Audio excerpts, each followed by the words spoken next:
안녕하세요, 여러분. 오늘은 많은 분들이 걱정하시는 대상포진에 대해서 이야기를 나눠볼까 합니다. 요즘 주변에서 대상포진으로 고생하시는 분들 이야기를 정말 많이 듣게 되는데요. 특히 칼로 베는 것 같다, 불에 댄 것 같다 이런 표현을 하실 정도로 통증이 심한 질환이죠. 심지어 출산의 고통과 비교될 만큼 아프다고 하시는 분들도 계세요. 그런데 여러분, 대상포진이 정확히 뭔지 아시나요? 사실 대상포진은 우리가 어렸을 때 걸렸던 수두 바이러스가 원인입니다. 수두가 나았다고 해서 바이러스가 완전히 사라진 게 아니에요. 우리 몸속 신경절에 조용히 숨어 있다가 면역력이 떨어지는 순간을 노리고 다시 활동을 시작하는 거죠. 마치 화산이 휴화산 상태로 있다가 갑자기 폭발하는 것과 비슷하다고 할까요? 평소에는 우리 면역 체계가 이 바이러스를 꽁꽁 눌러두고 있는데 어느 순간 면역력이 약해지면 바이러스가 지금이다 하고 튀어나오는 겁니다. 그래서 특히 50대 이상 스트레스를 많이 받으시는 분들, 과로하신 분들에게서 많이 발생합니다. 요즘같이 환절기에도 면역력이 떨어지기 쉬워서 더 주의가 필요하고요. 최근에는 젊은 층에서도 과도한 스트레스와 불규칙한 생활 습관 때문에 대상포진 환자가 늘어나는 추세예요. 대상포진의 가장 큰 특징은 뭐냐? 몸의 한쪽에만 나타난다는 겁니다. 띠 모양으로 물집이 생기면서 극심한 통증이 동반되는데 이게 신경을 따라서 나타나기 때문에 정말 찌릿찌릿하고 타는 듯한 통증이 특징이에요. 그런데 여기서 중요한 포인트가 있어요. 물집이 나타나기 전에 이미 통증이 먼저 시작된다는 거예요. 많은 분들이 이 부분을 놓치시는데 처음에는 몸의 한쪽 부위가 아프고 따끔거리기 시작합니다. 여기가 왜 이러지? 하실 정도로 묘한 통증이 느껴지는데 이때는 아직 눈에 보이는 증상이 없어서 대부분 그냥 넘어가시거든요. 그러다가 2일에서 3일 정도 지나면 그 부위에 빨갛게 발진이 올라오기 시작하고 곧이어 물집들이 송이송이 생기기 시작해요. 이 물집들이 신경을 따라서 띠 모양으로 쭉 이어지는데 그래서 이름이 대상포진, 띠대자에 뱀 사자를 쓰거든요. 마치 뱀이 몸을 감고 있는 것처럼 보인다고 해서 붙여진 이름이에요. 주로 가슴, 등, 허리, 얼굴 이런 부위에 많이 나타나는데 정말 중요한 건 이게 신경을 타고 퍼진다는 겁니다. 그래서 통증이 단순히 피부가 아픈 게 아니라 신경통이거든요. 옷깃만 스쳐도 아프고 바람만 불어도 아프다고 하시는 분들이 많아요. 그리고 이 통증과 함께 열이 나거나 몸살 기운이 동반되기도 합니다. 처음에는 감기인가? 하고 생각하시는 분들도 계시는데 며칠 후에 물집이 올라오면서 이게 대상포진이구나 하고 알게 되시는 거죠. 여기서 제가 강조하고 싶은 건 빠른 진단과 치료가 정말 중요하다는 겁니다. 왜냐하면 대상포진은 골든타임이 있거든요. 증상이 시작된 후 72시간, 그러니까 3일 이내에 항바이러스제를 투여받으면 회복도 빠르고 합병증도 훨씬 줄일 수 있어요. 그런데 많은 분들이 며칠 지나면 낫겠지 하고 병원 가는 걸 미루시다가 결국 더 고생하시는 경우가 많습니다. 특히 얼굴에 대상포진이 생기면 정말 빨리 병원에 가셔야 해요. 눈 주변에 생기면 시력에 문제가 생길 수 있고 귀 주변에 생기면 청력이나 안면마비가 올 수도 있거든요. 실제로 제가 알고 있는 한 분은 눈 주변에 대상포진이 생겼는데 좀 있으면 낫겠지 하고 일주일을 버티시다가 병원에 가셨어요. 다행히 큰 문제는 없었지만 의사 선생님한테 엄청 혼나셨다고 하더라고요. 조금만 더 늦었으면 시력에 문제가 생길 수도 있었다고요. 그럼 왜 대상포진이 생기는 걸까요? 아까 말씀드렸듯이 면역력이 떨어졌을 때 나타나는데 구체적으로 어떤 상황에서 생기는지 한번 살펴볼게요. 가장 큰 원인은 역시 스트레스입니다. 정신적인 스트레스는 우리 면역 체계에 직접적인 영향을 미치거든요. 직장에서 큰 프로젝트를 마치고 나서, 시험 기간이 끝나고 나서, 또는 가정에 큰 일이 있고 나서 대상포진이 생기는 경우가 정말 많아요. 과로도 큰 원인이에요. 밤샘 근무를 자주 하시거나 휴식 없이 계속 일하시는 분들, 그리고 수면이 부족한 분들에게서 자주 나타납니다.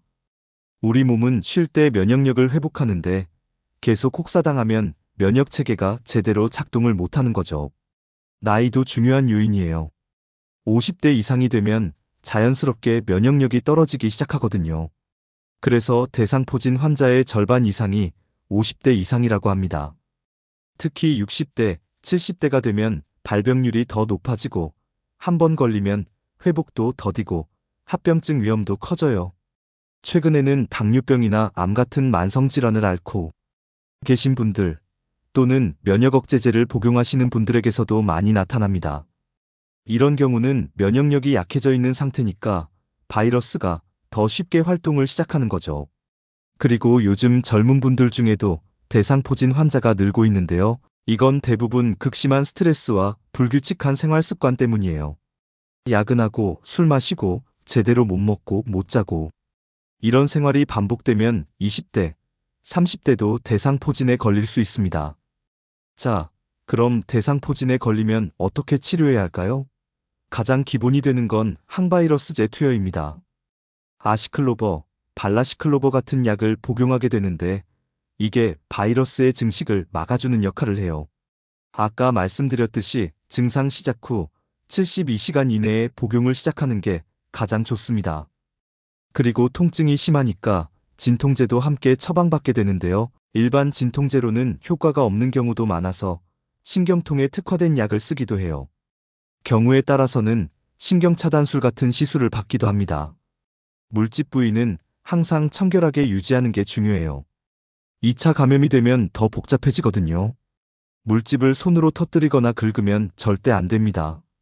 자연스럽게 마르고 딱지가 앉을 때까지 기다려야 해요. 보통 2주에서 3주 정도 지나면 물집이 마르고 딱지가 떨어지면서 증상이 호전되는데 여기서 끝이 아니에요. 대상포진의 가장 무서운 건 바로 합병증입니다. 가장 흔한 합병증이 대상포진 후 신경통이에요. 이게 정말 많은 분들을 괴롭히는데 물집은 다 나았는데도 통증이 계속되는 거예요. 한 달, 두 달, 심지어 몇 년씩 통증이 지속되는 경우도 있습니다. 특히 고령의 환자분들에게서 많이 나타나는데 일상생활이 정말 힘들어지거든요. 이 신경통은 잠을 못 잘 정도로 아프기도 하고 옷을 입는 것조차 고통스러울 수 있어요. 그래서 초기에 적극적으로 치료를 받는 게 정말 중요한 겁니다. 초기 치료를 잘 받으면 이런 후유증을 많이 줄일 수 있거든요. 얼굴에 생긴 경우에는 더 조심해야 합니다. 눈 주변에 생기면 각막염이나 포도막염 같은 안과 질환이 생길 수 있고 심하면 시력을 잃을 수도 있어요. 귀 주변에 생기면 안면마비나 청력 손실이 올 수 있고요.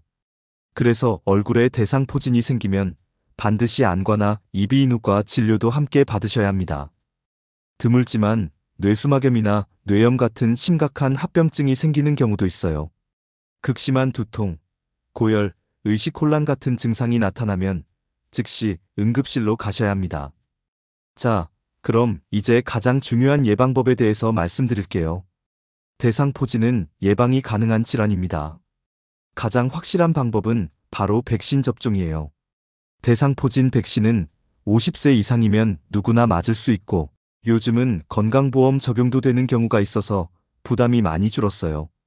백신을 맞으면 대상포진 발병률을 50% 이상 낮출 수 있고 설령 걸리더라도 증상이 훨씬 가볍게 지나간다고 합니다. 백신은 크게 두 종류가 있는데요. 조스타박스라는 생백신과 싱그릭스라는 사백신이 있습니다. 생백신은 1회 접종이고 사백신은 2개월 간격으로 2회 접종하는데 사백신이 예방 효과가 더 높다고 알려져 있어요. 본인의 건강 상태와 의사 선생님과 상담해서 선택하시면 됩니다. 백신도 중요하지만 기본적으로 면역력을 높이는 게 가장 중요합니다. 면역력을 높이려면 어떻게 해야 할까요? 첫째, 충분한 수면입니다. 하루 7시간에서 8시간 정도는 푹 주무셔야 해요. 수면 중에 우리 몸의 면역세포들이 활발하게 활동하거든요. 밤샘 근무나 불규칙한 수면 패턴은 면역력을 떨어뜨리는 지름길입니다. 둘째, 균형 잡힌 식사예요.